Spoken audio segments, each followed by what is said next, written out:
ariko nakugira inama yo kuguma wihishe. Nihisha kubera iki? N'ubundi warihishe. Nihisha se kubera iki? Kuko se uvundusha isura nziza. Godfather bijyanye n'ifoto nabonye uri kibi.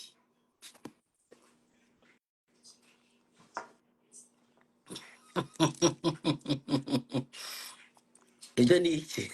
Godfather ntagaragara, Godfather ntaho. What's wrong with people? Who is this? Godfather araje. Oh, Godfather ntago tumuzi, Godfather ntitumubona. Uwo ninde? This is Godfather. What's wrong with the people? Ubu ejo uraza gusanga inkuru y'ubwana bwanditse kuri YouTube ngo bwa mbere Godfather yigaragaje kuri live ya Ddumba. Umusa. Ibi bintu byo ngo Godfather ntagaragara, time it's now. Urumva? Niko. Nabwiye. Gira ujoine warebye waruvuze RFPF ndavuga reka nkwereke. Wampaye address nkakohereza mu Kotanyi. Ngo address ato urashaka address ndayiguha turi offline. Wayibonye? Mu Kotanyi katureba.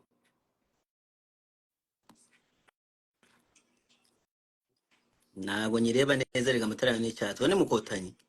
Gwese. Kankurage. Indako. Abantu nababwiye. Gira umwana gwe.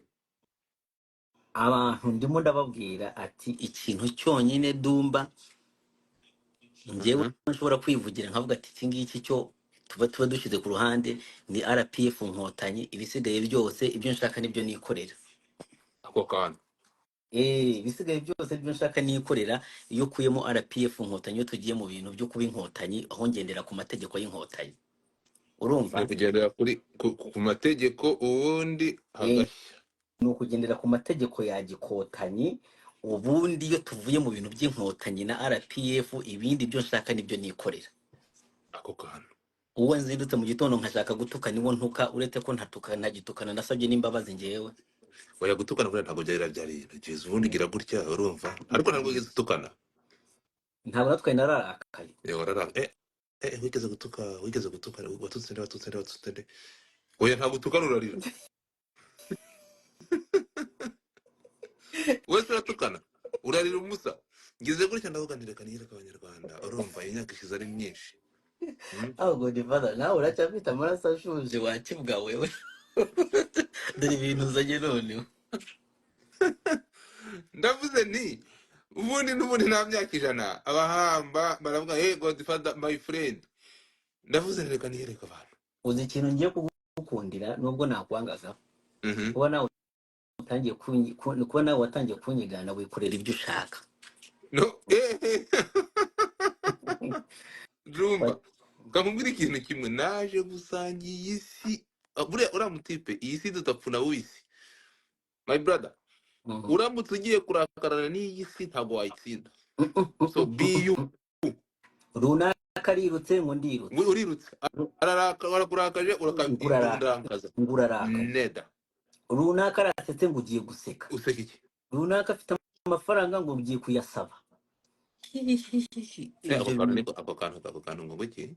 Nyiri hari ibintu rero bavuga ngo ntabwo twiruka inyuma y'ibintu ukajya gusanga hari bimwe icyo nyewe Ddumba rero nagizeho nakadubona gato. Runaka afite amafaranga nayawe. Urumva? Ndi kubura umwuka kubera abahambwe ndi kusura mbuze umwuka abantu. Ubu ndimo ndabura umwuka wi. Je bintu nakubonaga no muri force ariko uzagura ibintu bizima kantu kakubera by the way.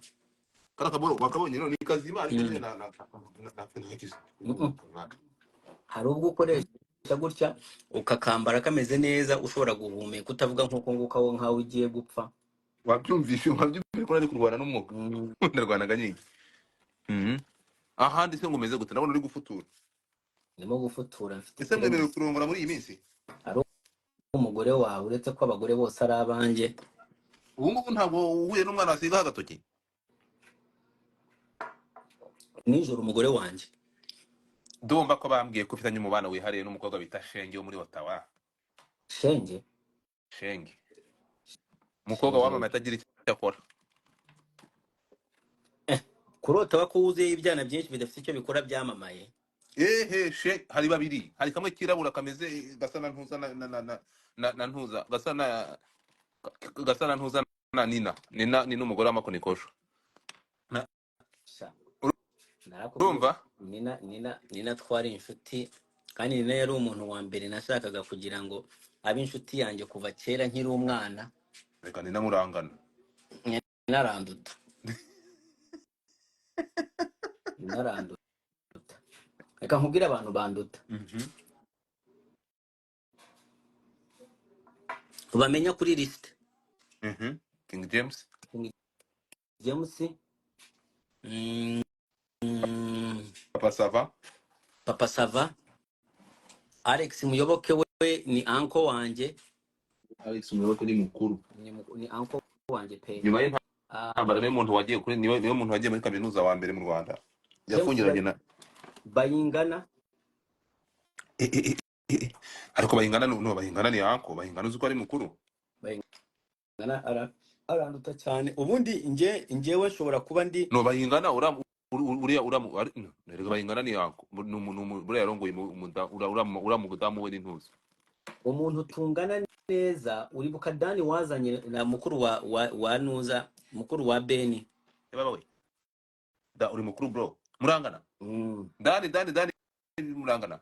Dani mukuru wa Beni uriya ni njyewe na Dani tungana n'amashuri namwe same class. Tapfuye none.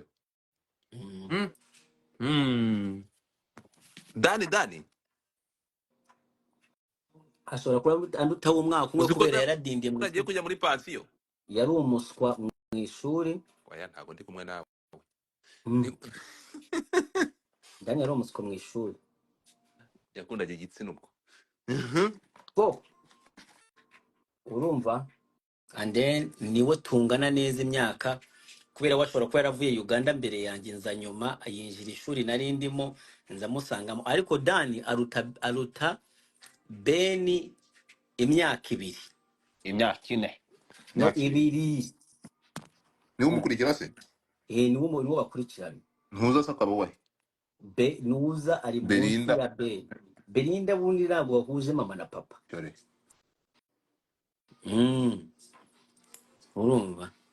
Ariko ntabwo nshaka gukomeza gutanga amadetayi kugira ngo njye kure. Ndaguha uko bagenda bakujya kubera bose ni nk'abastar. Rega Dani nawe yagerageje kuririmba biranga. Abo? Dani yagerageje kuririmba buriya biranga. Aranabyemera byaranze. Ariko yarabizi. Ageragezamo umugerenje nko kuri Beni niba ari nko kuri 10, Dani ashobora kuba ari nko kuri 4. No, Musa, Debeni ari mu bahanzi dufite. Na Debeni azi kuririmba mani cyane. Azi kuririmba. Bura Debeni arusha Meddy kuririmba. Arusha Meddy. Debeni arusha Meddy kuririmba. Debeni arusha Meddy kuririmba cyane kabisa. Medamu rushira urabizi. Ni ugukompoza ama melody. Akunda?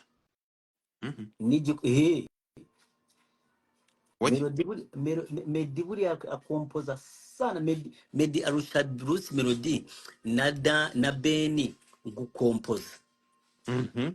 Composition ya melody buriya ni danger. Urabona Habibi iriya? Habibi yari indirimbo ya Meddy yari arimo arandika, and then ababowadi yumva bitarimo biragenda. Abo? Ni umuhanga rero. Mu bakobwa ariko wabonye ko kwamamara bidasaba ubuhanga no kubuzi ikintu. Mu gihe cyabo byasabaga ubuhanga. Buriya kankubwiza ubwo igihe naje kureba muri ibi bintu. Ubundi dusabwa ibintu bibiri. Ubundi twebwe ushobora kubuda, ubundi umuntu agira kategori 2 abarizwamo. Hariho abantu bashoboye badashobotse. Hakaba n'abantu bashobotse badashoboye. Abantu bashoboye badashoboye turabafite. Akaba ashoboye adashobotse. Muri Amerika ushoboye udashobotse wabaho. Muri Amerika ushoboye udashobotse. Kuko ibikorwa byawe bishobora gupushinga kandi nubwo udashobotse bakaguragoza bikagenda ukuntu urumva ibikorwa byawe bikagaragara bakabikunda. Ibyo bintu rero bifata ubishyiremo aba bantu, ubishyiremo aba bari imitirimo turavuga. Tugende nkwereke noneho iwacu iyo niyo waba ushoboye bingana gute udashobotse bipfa ubusa ariko iyo ushobotse niyo waba wabo udashoboye aho byagaragariye ni ku gitaramo cya baba cyabaye kuri babaye kwirukanga ubwo ugeze turaganira iki kunde wise ugerayo wakati byo tusubire inyuma backslide ugeze mu 150 uzi kuyize ugera mu 180 kuri urabona hato twabaye aba DJ urumva ubundi indirimbo zigira volume indirimbo uri bucurange saa 8 za nijoro ntabwo wayicuranga saa 12 za nimugoroba nibyo bahera muri slow ukazamuka agera mu 180 hejuru menyereye kuganira na wa mubisha wawe Kasuku nta mubisha ngira bro menyereye kuganira na Kasuku wawe noneho twebwe twivugira ibyo dushaka aho nkafashe hariya aho nkoze ibyo dutangiye turyoshye ikiganiro tuzamuke buhoro volume ku yindi tugere mu gitaramo cy'uyu munsi turi kuvuga hahise uhise uzana iby'uyu munsi so turebe urugero urabona umusheri wanjye uriya mukobwa buriya ni mama wacu hari ukuntu njya mbikururaho nkabagira abavandimwe Butera Knowless arashobotse ntashoboye ariko gushoboka kuba ashobotse arashobotse muri sosiyete afite igikundiro arashobotse ariko ntashoboye ariko byamugize akasa mutwe mugira wa mbere ariko Butera Knowless ko Butera Knowless urana Butera Knowless ngaho ibaze Butera Knowless ari indirimbo nk'iza ntuzo nk'iza diplomate tuzumva mu majwi gusa tuzira mu mashusho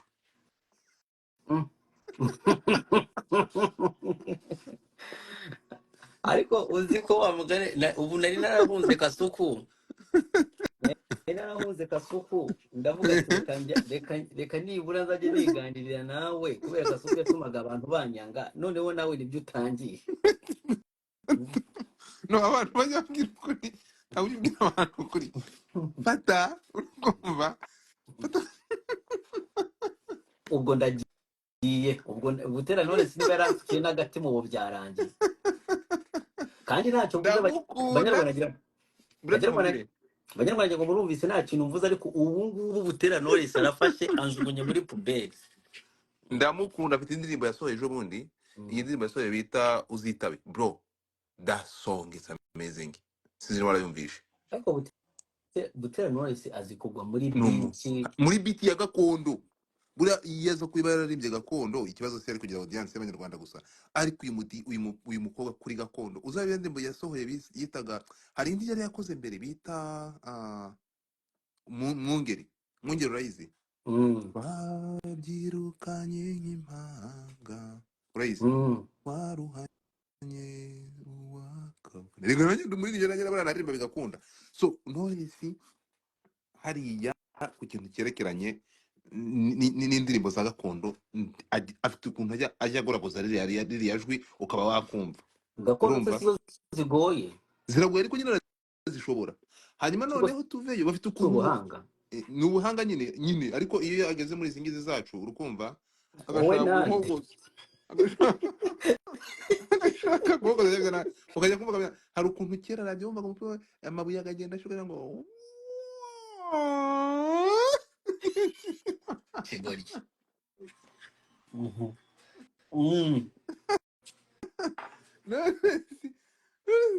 ntabwo bavuga ntuza our brother listen to peace by the way yanga waramwumvise yanga yajya agasereza Knowless ndabizi kangashake ntabwo nakihererana noneho dore Priscilla ni umuhanga araririmba ntabikunda ka Priscilla ariko ntigashobotse ntabwo arashobotse nuko yahuye n'ikibazo ntuza akamubera imbwa nani click Priscilla rero kankubwire rero umuntu ushobotse yaragiye aramufata aramwenda arangije jugunya hariya amushyira kuri pending nk'iya taxi ubwo niba karanze kukenda yakarumbuye imyaka ingaka bwati indirimbo izasohoka bro byarambabaje ntabwo ariko click niwe Priscilla twagize usambana kurusha abandi bose babayeho rikiriki cyo nakubwira rikiriki ntabwo yari yoroshye ariko rikiriki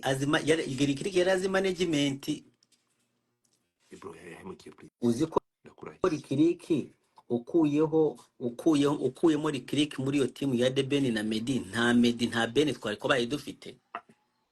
True, no kuri. Nta Meddy nta Ben twari kuba dufite iyo Lick aza kuba dahari. Kubera Lick ni nawe yamanagingaga n'ubu ngubu niwe wamanaginga account zabo za YouTube, uretse ko cya The Ben cyaramwihindutse buriya. Buriya cya The Ben ni ikigande Kibi. cyageze aho ngaho kibona ibintu birimo biragenda neza ntacyo kibaye, kirambwira ati ibintu byanjye barashwana, bahita banimuka, ahita navayo naho babaga, ahita agenda. Abo? Ndapfuye. Ese niko byagenze? Yari ikipe ya Meddy na The Ben na Lick bari hamwe, Lick ari ubamaniginga ibintu byose ari ubikurikirana. Ngo niba ngo ari praise what, niba ari praise one, niba ari iki? Press one. Urabona Lick muri icyo gihe nubwo ubu YouTube urabona ibi tuvuga The Ben n'iki nye tukamuvuga kaza no kwisobanura. Lick wavugaga The Ben Meddy account yawe ya YouTube yararaga ivuyeho. Ngo iki? Nukuri kw'Imana wavugaga izina Meddy gutya ngo Ben Meddy. Azaza kureho YouTube, azaza kureho Twitter yanjye kuko mpora mwesura. Yatikuye karakana karagenda bro. Albo Lick afite abana bane. Ibyo ngibyo ntabwo mbyitaye abana, ariko Lick yari yaramanegize, niyo mpamvu twakuze ba Ben na Meddy tutabavuga. Kubera Lick.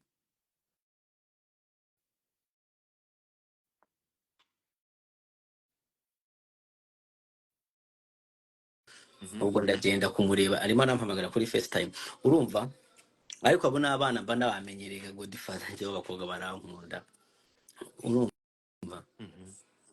So rero Lick twakuze tutabona Meddy na The Ben tutabavuga kubera Lick, and then Ben avuyeyo nibwo abantu batangiye kumutinyuka, kubera ubu ngubu urugo wavugaga Ben nta cyakubagaho. Ubuvuze Ben nta cyakubaho, uvuze Meddy kabiri gatatu account yawe down ya YouTube. uzuga account bwa YouTube Lick yakinze ngo burimo murakinisha amazina Meddy na The Ben. Wowe uragira ngo kubera iki The Ben account ye ya YouTube iri hasi, iya Meddy ikabiri hejuru? Why? Biterwa n'iki? Nukubera nuza The Ben arangije gutandukana nabo, ibintu bye byatangiye kuzajya abyikurana wenyine, noneho akabikora mu buryo bwo gubahatisha bitari ku murongo nk'ibya Meddy. The Ben afite bangahe mbese afite subscribers bangahe ubundi? The Ben ubashaka wagejeje nk'ibihumbi 300 niba ntibeshye, kandi nabyo byaje after the forever 300 bitanakwiye. I don't even think byagezeyo. Ari kuri miliyoni. Kandi izo ndirimbo za Habibi iyo ziza kuba ziri kuri account Lick yamanagingaga, ndakubwiza ukuri Habibi yakabaye iruta nuza ya Meddy. Bayita gute ya indi ya Meddy, ariko izi ndirimbo za slowly Habibi yakabaye iruta slowly. Habibi urayizi wowe, uzashyiremo Habibi hariya wongera ushyiremo slowly hariya byumve, urebe iyo ushaka kongera gusubiramo kumva. Nuko nguko byagenze. Yiriye kuri producer w'ibihe byose nibyo. The Ben nibyo yakoze. Ubwo buntu ntabwo mube mubuza, ariko twebwe nk'abantu dutinze muri boro tuba tubizi twishikiye tuvuga reka ntituzane izindi ntambara. Oya yenge tuyihorere. Yenge tuyireke kuko iyi ntambara igiye kuvuka nk'ubu ngubu si wowe ukunda udutiko. Yaba intambara nini bro. Ask Godfather one question. Mundeke Godfather yakubwiye ko ashaka kumubaza, bibarize muri comment ndabimubaza. ngo rashaka kukubaza one question. Who is that? Umufana abafana banje nkoma amashizanje ubundi abangambita nkoma amashizanje. Hanyuma igitaramo rero dore inkubise ikibando ku munwa, nuko dukomeze igitaramo rero. Njyewe natangaye kabosa agira gutya no mu bafuye ngo nabonye abantu bavuga ngo ni urumogi ngo niki ariko ndashima koko abantu n'indashima ngo ni urumogi, ariko nanjye ngiye n'igihe bari bamaze badaperforminga uravuze ngo yari yaribagiwe stage ni muri bake kabosi uravuze ngo yajyaga yibagiwe stage ubu ngubu nanjye ndi kabosi nanjye ndi kabosi nk'urumogi uwo munsi nahonywera urumogi rwinshi urumva ariko rero biriya ni ibintu bisanzwe mani kugwa kuri stage yasohokanye na wamusimbura Habibi yasohokanye na wamusimbura ariko Habibi yarushije abantu na wamusimbura I guess sibyo ra yarayushije yarushije na wamusimbura Habibi ariko slow ukuntu yagiye igaturika abanyakenya barayiharaye koko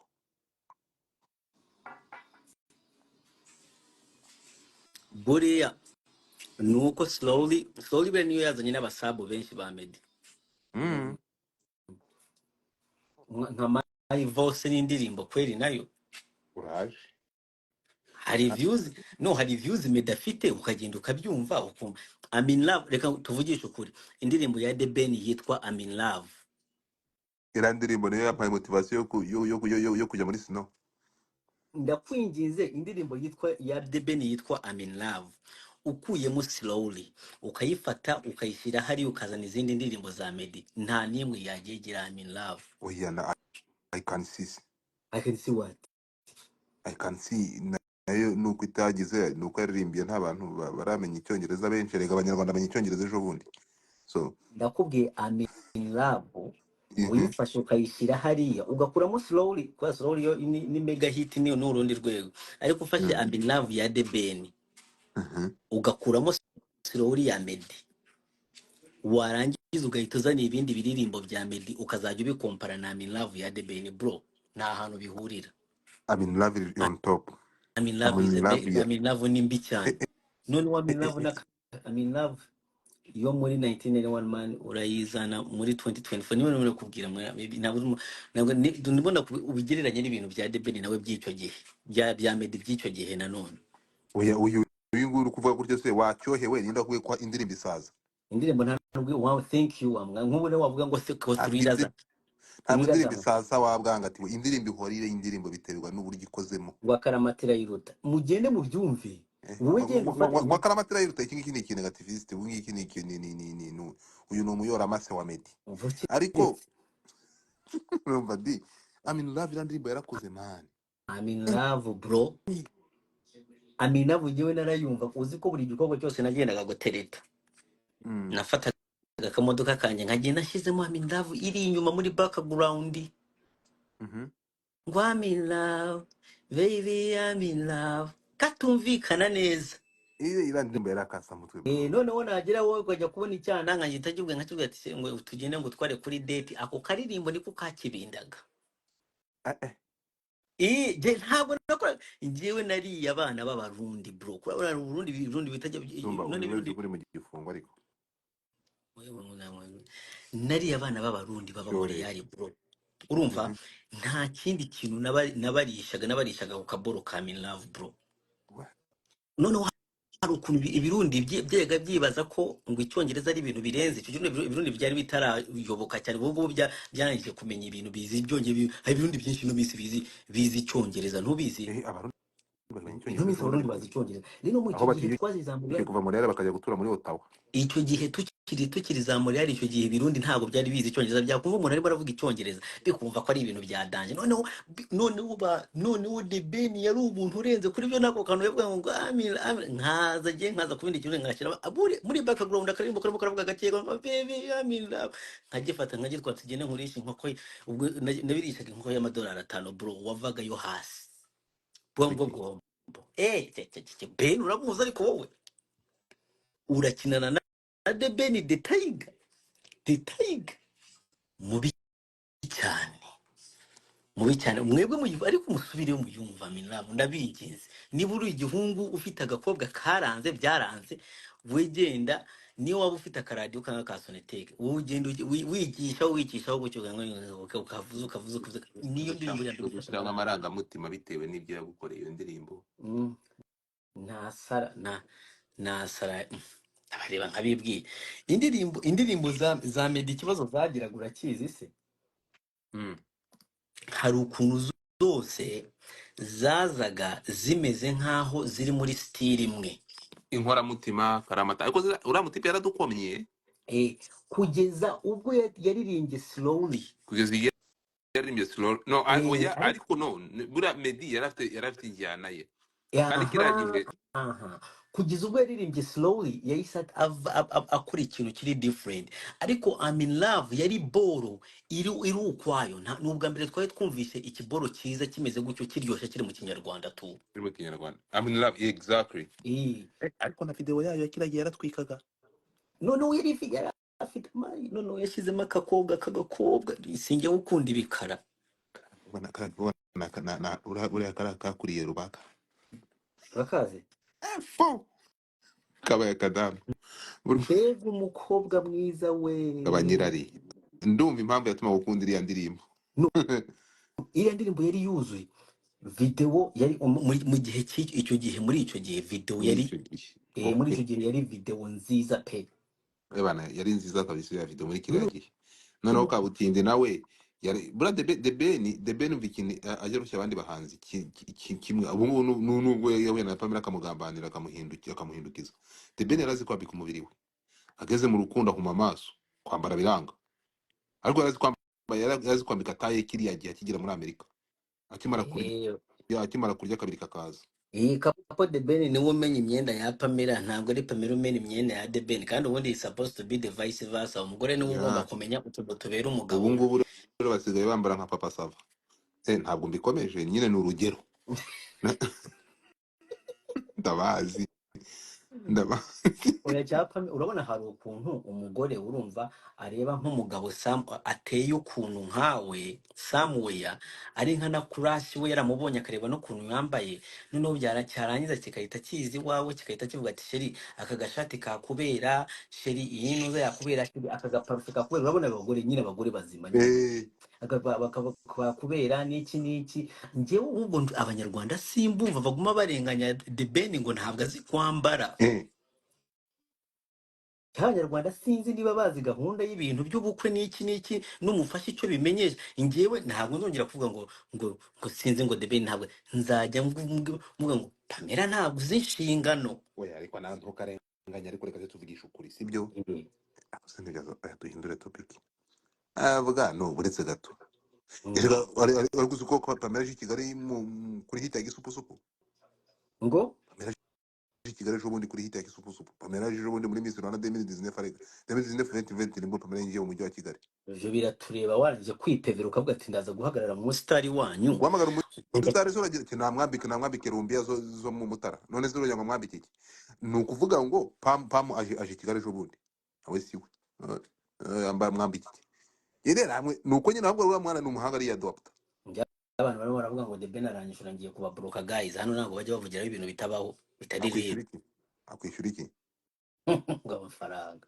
ariko ze kwishyurwa ni ikibazo aramaze oya ni ukuri kw'Imana nyishura ni ukuri kw'Imana abafyeri yabyo ariko ni umukene Ben akunda amafaranga kurusha The Ben akunda amafaranga kurusha banki ntabwo yakunda umuhungu w'abandi ni umukene ntabwo ari umukene amakuru mfite nuko The Ben yageze no kuri miliyoni y'amadolari muri bintu byo muri Arizona mujye mumva ku bantu urumva bageze muri karayarya yari iki bro ndashaka kubwira ko The Ben niwe musitari wo mu Rwanda yigeze gutega private jet yishyuye $20,000 by'amadolari bro, ayicaramo wenyine ayishyiramo Pamela bagenda muri Zanzibar bagisohokana. Ubwo buzima nta muntu n'umwe wabumenye ni Ddumba bufite mba nigeriya yagiye he bagiye muri Zanzibar igihe bagisohokana na Pamela atarawo umugore we afata private jet $20,000 The Ben ku mafaranga bakoreye muri bya bintu baba bakire. The Ben aheruka kuba umukire muri bya eboro byanyu bakoze na banuza byo muri Amerika. Uzaba kuba umukire yarakennye waheruka iyo miliyoni uvuga nyine yakoze The Ben yafashe private jet afata niyo mpamvu Pamela yamwemeye. uvuze ngo iki yafashe private jet $20,000 atwara Pamela Zanzibar. Pamela yari yarakizeho tatuwaje ya The Ben ataranamenyana yari umufana umukunda kurusha ibindi byose bibaho. Ntewe nyambona Kinyusi nkamureba Kinyusi ngavuga Kinyusi you don't know Kinyusi you don't know nothing. Icara Kinyusi reka nje kubwira ikintu ugomba kumenya umusa sibyo, hari ibyo tugereranya sibyo, ku ruhande rumwe uyu mutipe ashobora kuba yaraprofise akagira amahirwe akitwara neza, umwe nikirihahira urukumva, undi yaraba yarabensi ninde wabonye isi umusajyono ubundi ben erega Kinyusi aguma arata ubuzima bubi, ariko sinibaza ko Kinyusi yabaye mu buzima bubi ntabwo kurusha The Ben. reka nta n'ihuriro buriya The Ben, ariko uzi kwisanga muri Amerika uri kudiringa uri muri shelter, ariko sha mwagiyemo bakubintu, uzi kwisanga muri shelter yo muri Amerika uri aho ngaho na telefone ufite. Abanyarwanda ntabwo bazi shelter icyo bimenyesha, bari hano ntabwo baba bizi. My friend, usangamo abasazi, usangamo abarozi, usangamo buri mwe wese muri ukayibamo ugasavayivinga ukabamo byonyine n'urugendo rwo gushaka ibya ngombwa ni ukuzimu. Abantu ntabyo bazi. Ndabona aga comment karimo karavuga ngo Kinyusi na 155 ngo bankuye ku mugati. Aba nabo bahurutura ibyo bashaka. Kinyusi bamukuye ku mugati. Reka rero mbabwire guys, njyewe icyo ngiye kubabwira, njyewe Kinyusi urumva Godfather. Kinyusi ndamukunda cyane, ni inshuti yanjye, ni inshuti yanjye. Ntabwo turi inshuti ko ngira gutya nkamukanda ijisho, ariko ndamukunda kuko ndi umufana w'indirimbo ze.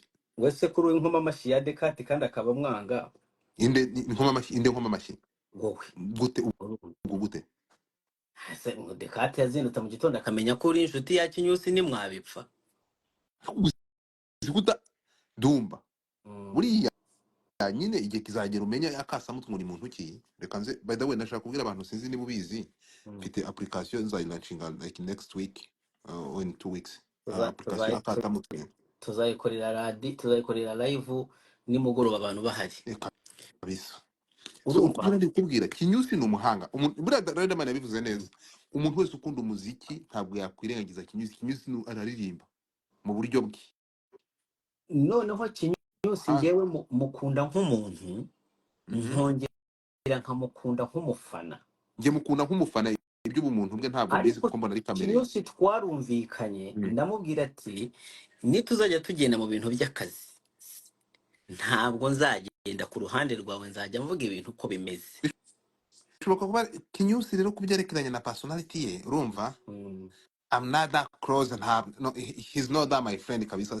Navuganye na Kinyusi ndatekereza ni na kabiri cyangwa rimwe, if I think. Ntabwo Kinyusi, I don't have that friendship yo kuba nshaka kuvuga sindaraganira nawe, by the way. Reka nkubwire rero Kinyusi personality yo kuntu ameze. Kinyusi ni nka Sabe, ni indyarya zidagukeneye. Ni indyarya zitagukeneye. Kinyusi atagukeneye arakuryarya, ariko Kinyusi azi ko umufitiye akamaro mu babajyama bazima. Ariko nanjye nasanze ibyo bintu ngomba kubyitiza. Oya ni ngombwa, birakeneye. Ariko rero nanjye ntabwo ngenzi nzigira nigambanira ngo mbane n'umuntu ngo kubera mukenera ko ikintu nyishirwa mu gihe ntibikunda, sinkwiyumvamo, singukunda. I will tell you, ntabwo ngenzi nzigira ndyarya umuntu nkuryarye nte. So urumva, ariko nyine urumva mwebwe maybe we don't know, ndacyafite amababa. Ntabwo nshobora kuryarya umuntu nkiyumvamo ndagukunda, ndabikubwira, sinkwiyumvamo, tumuka. Iyi si dufite iminsi mike. So abantu barimo barambwira ngo 155 ngo ngiye ni yampegereka Godfather nkubaze sibyo. Ejo kuri baba experience Irene yara hari televiziyo runaka ya TV zari zihari, zineruza zari zihari, ukabona umunyamakuru wa Irene akura mikoro kuri Kenisoro akayishyira kuri Riderman, yarangiza kuyishyira kuri Riderman akayikurayo akongera akayishyira kuri aba Urban Boys, akayishyira kuri Davis, akayishyira kuri Knowless, sibyo? N'uwa 3D akabikora uko, n'uwo kuri TV1 akabikora uko, n'uwo kuri Nuza nawe akabikora, n'uwo kwisi bakabikora. 155 bakayifata bakayicomeka ko Kigayeri bakayishyira kuri Ntuza, nabo bari muri competition kandi ngo baje mu itangazamakuru. Urumva ibyo bintu ari byo? Ntabwo nkibazo 155 baje na kamera yabo na mikoro, bagenda kuri Kenisoro uri muri 155, barangiza bagenda kuri ko Kigayeri, barangiza bagenda kuri Rosikani, bahita bazinga kamera, bahita bafunga. Urumva ngo nabo baje mu itangazamakuru guhangana. 155 nyivuga ntabwo njya kuri ubwo 155 rero kuko njyewe sinigeze nibakora imiziki nibaze baze muri showbiz sinemera bose wayo nayo sinyemera ndemeye muranyishura 155 niyo mpamvu njyewe ntajya nemera ko banyishura ndemeye 155 muranyishura ngomba kubavugira muri kwikorera promotion ubu oya nta kibazo iyo promotion nyikorera ariko babihindure ndemeye 155 iranyishuye njyewe Ddumba nifatanye n'ibyo bintu babikore Ddumba nkekeke aho niho umuntu atangirira guta umwimerere umwimerere wa contract mwagiranye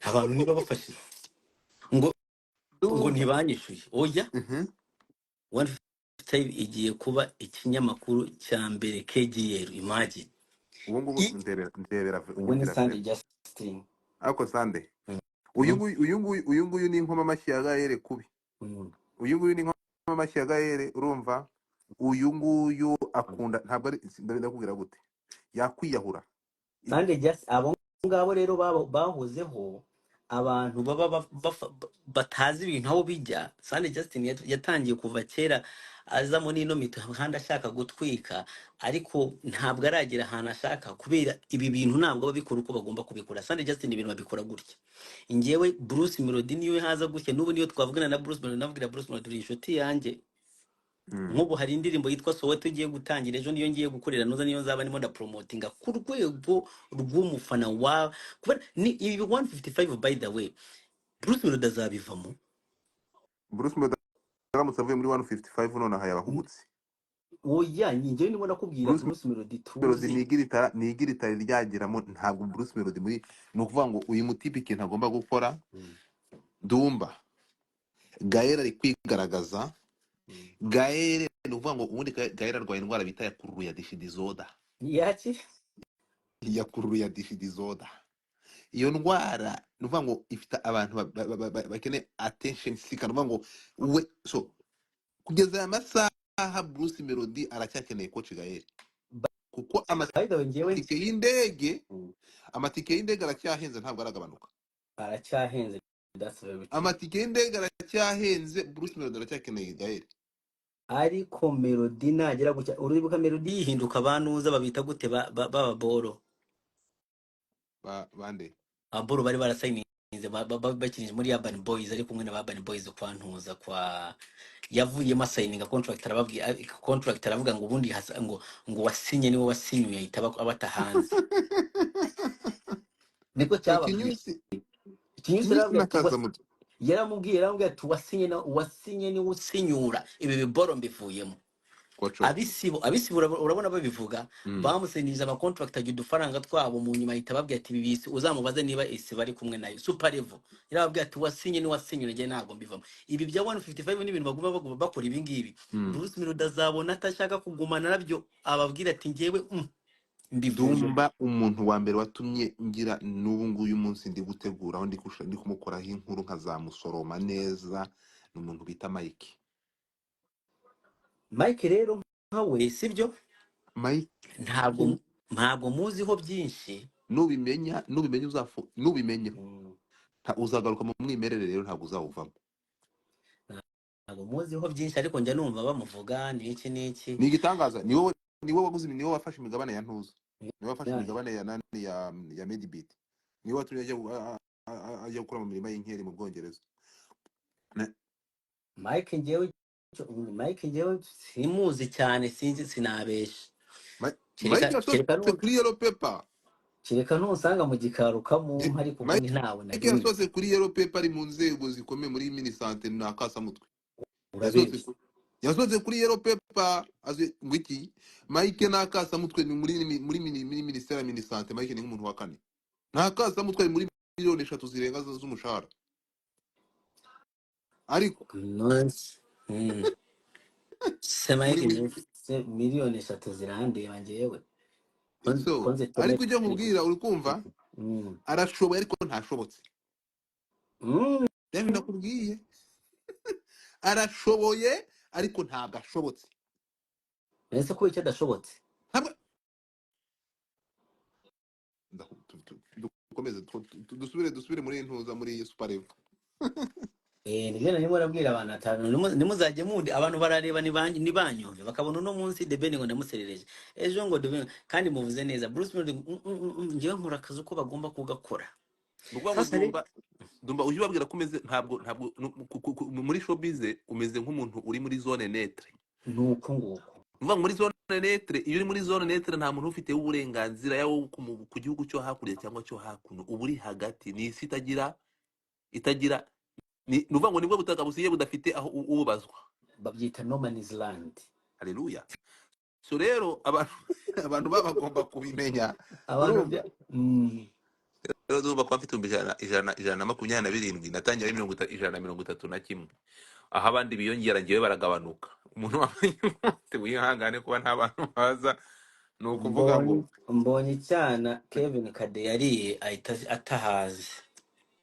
Kevin Kade arashoboye ariko nawe nta gikundiro afite. Kevin Kade nta ari ukuvuga noneho ko adafite igikundiro. Kevin Kade afite ikibazo cy'ubugoryi. Oya wito ntabwo muzi sinziranye nawe. Ni ukuri ko Kevin Kade ni ikigoryi. Kandi Kevin Kade ntabi uragira ngo Kevin Kade nk'uvuga Kevin Kade ikigo yahitaga ahakana ahita kubwira ngo ari komande ngo ubushaka iki mwana Ddumba ngo ari komande ngo ubushaka iki mwana ntabwo ahakana wowe ufashe umusore ungana kuri rotero ugira ikigori. Numva ko njya mvuga ko Kenisoro ari igikuri. Kenisoro ni umunyabwenge cyane n'umwana mwiza ni n'imfura ya danje gusa abana n'ubumuga bwo kudakura. Ahubwo dore umuntu nakuriye bikanga kuza kabisa. Shafi rero uriya nawe Shafi ikibazo afite ni kimwe. Abantu bamwigishije bamuzanye muri ibi bintu bari abanebwe. Tuve ku bunebwe, umva ikibazo cyabayeho. Shafi yagize ikibazo ahura n'abantu bamaze kubaka izina, yasohoye indirimbo imwe urukumva. Ubundi Shafi yabaye nk'aba diaspora baza nk'impunzi bagahura n'abana boherejwe n'iwabo bavuye Kibagabaga, akagira ngo ni bamwe, akagira ngo ni mwene wabo. barohereza 10,000 buri kwezi, nawe uratuye ukabona yo kurya unanza ni mwenzako. Rero uriya nawe yaraje abona medala mwaki aravuga ati petit courage, abona bari kwifotozanya urumva, akabona yisaga muri yabana batipe bakuru urumva, nawe agira ngo ni umwe nabo. Sizi no warabibonye. Nabibona yagize ngo ifoto yaramushutse, bamuhaye ifoto iramushuka imugira umwe nabo kandi ntabwo ari umwe nabo.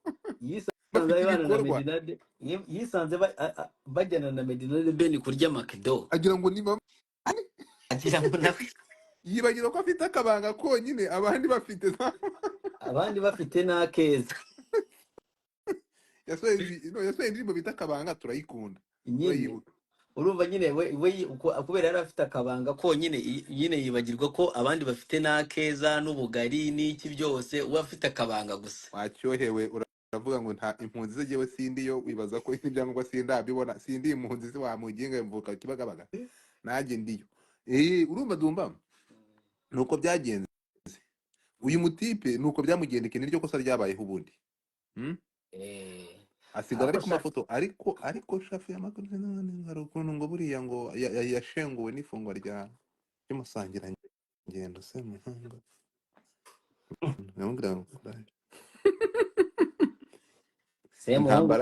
Semungu nava hari akaza kanyiha, buriya hari abantu ntinya kuri iyi si.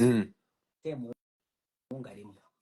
Nta muntu kuri iyi si reka keretse mfite plan B yo kwa mama Fina.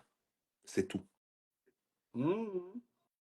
Girina Semungu ndamutinya nkamutinya. Buriya tinya umuntu avuga ikintu mutinya, urumva atari maratwika nk'uko bajya bavuga ngo atwika Ddumba ngo aratwika ngo avuze ibingibi ko ari byo kandi atari byo. Ngewe mfite buriya abantu buriya ntabwo bizi, mfite ibintu byinshi byo kuruzinga, niyo mpamvu Ddumba kenshi biragoye kugira ngo nsange navuye mu cyobo nahezemo. Ako kanura kumva asubiremo numve. biragoye kugira ngo usange Ddumba yaguye mu cyobo yahezemo. Urumva nshobora kuza nkatwika nkavuga ibingibi nkavuga ibingibi n'iki naho ndengeje mbonye narengereye nkaza nkasaba n'imbabazi. Ariko niko kuba umuntu wundi. Sasa rero hari umuntu we ubona ukabona tuno muntu nta kintu ku isi afite yakubaha. Urumva nta kintu ku isi afite yakubaha cyangwa yasiga cyangwa cyamukanga aramutse ageze ahantu n'urupfu ntiyarutinya. Nose utinya urupfu? Ntabwo ntinya urupfu, ariko nshobora gutinya kuvuga ati abo nsize inyuma nimpfa bukiri kare bizagenda gute. Ntabwo ushobora gupfa umunsi wawe utaragera umusa. Oya nyine njyewe ntabwo ntinya urupfu nk'urwanjye njyewe njyenyine, sibyo? Njyewe nk'ubu ndamutse mu gitondo mpfuye nta bantu mfite mvuga ati aba bazabaho gute, ntakwipfira nkagenda. Ariko hari ubwo uvuga ati nimpfa hari abantu bashobora guhomba cyangwa bagajya mu buzima bubi kubera ntahari. Ako kantu urakumva? Sasa rero niyo mpamvu njyewe n'urupfu niyo ntarutinya. Rega njye ndi umusiramu, ikintu cya mbere tutagomba gutinya mu basiramu banatwigisha, ni nayo mpamvu dusari 5 ku munsi. One of the reasons dusari 5 ku munsi kugira ngo nupfamo hagati aho ngaho mu iswari 5 nibura ube wasabye imbabazi. Asizo swari 5 nazubahiriza. Nyine nshobora kuba ntari muri ari igihe ububaho nyine utari muri cyitwa imani, utari murazubahiriza. Ariko nanone rero impamvu uri umusiramu nabikora, one of the best reasons cyangwa reasons ziri hejuru, one of the major reasons why izo sari zihari nuko bavuga ati in between iswari imwe ya mu gitondo n'iya saa sita upfiriyemo hagati, Imana igusange ujye ku Mana nibura wasabye imbabazi. That's true. Urabyumva? So niyo mpamvu abasiramu mu kintu cya mbere tugomba kubaho twibuka n'urupfu. Cya mbere tubayeho dutegereje urupfu. So rero if I believe mu idini yanjye ngizi kandi njyewe ntagukuriyemo, ntago ndi umuntu w'inyamirambo ngo wavutse mu gitondo nisanga ndi muri kiriteri y'abanyamirambo. Njyewe idini yanjye narayize. Wayishemo kuze? Oya nayivukiyemo, ariko mbanza kuyivamo ngenda kwa Gitwaza no kwa Masasu barambesha, mbona barimo barambesha cyane. Ndavuga ariko ninje muri Canada, ndavuga ati ibintu reka mbishyire ku murongo. Ndavuga ati kuko ibi bintu reka mbigereranye n'uburokore n'Imana n'ijambo n'iki katubyiga mbishyire ngo ngenda gusanga nsanga ibintu nari ndimo navukiyemo ari byo ngomba kuba ndimo.